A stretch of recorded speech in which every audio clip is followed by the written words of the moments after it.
Champions ట్రోఫీలో భాగంగా England, Afghanistan జట్ల మధ్య 8వ మ్యాచ్ లాహోర్లోని గడాఫీ స్టేడియంలో జరుగుతోంది.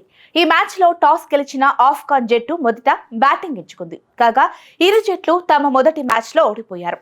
ఇంగ్లాండ్ను ఆస్ట్రేలియా ఓడించగా ఆఫ్ఘనిస్తాన్ను దక్షిణాఫ్రికా ఓడించింది. కాబట్టి ఈ మ్యాచ్లో రెండు జట్లకు గెలుపు చాలా కీలకం. స్టార్ ప్లేయర్లతో ఇంగ్లాండ్ బలంగా ఉండగా సంచలనం సృష్టించేందుకు ఆఫ్ఘాన్ ప్లేయర్లు రెడీగా ఉన్నారు. ఈ మ్యాచ్లో ఓడిపోతే టోర్నీ నుంచి తట్టాబుట్టా సర్దుకోక తప్పదు. కాబట్టి ఇరు జట్లకు ఇది డూ ఆర్ డై మ్యాచ్. ఈ మ్యాచ్లో టాస్ గెలిచిన ఆఫ్ఘనిస్తాన్ ముందుగా బ్యాటింగ్ చేయాలని నిర్ణయించుకుంది. ఆ జట్టులో ఎటువంటి మార్పు లేదు. అయితే ఇంగ్లాండ్ జట్టులో గాయపడిన బ్రైడన్ కార్స్ స్థానంలో జేమీ ఓవర్టన్ను నియమించింది. ఇంగ్లాండ్, ఆఫ్ఘనిస్తాన్ జట్లు వన్డేల్లో తలపట్టం ఇది 4వసారి. 2 మ్యాచ్ల్లో ఇంగ్లాండ్ విజయం సాధించగా ఒక మ్యాచ్లో ఆఫ్ఘాన్ గెలుపొందింది. ఈ టోర్నమెంట్లో ఇంగ్లాండ్, ఆఫ్ఘనిస్తాన్ జట్లకు ఇది 2వ మ్యాచ్.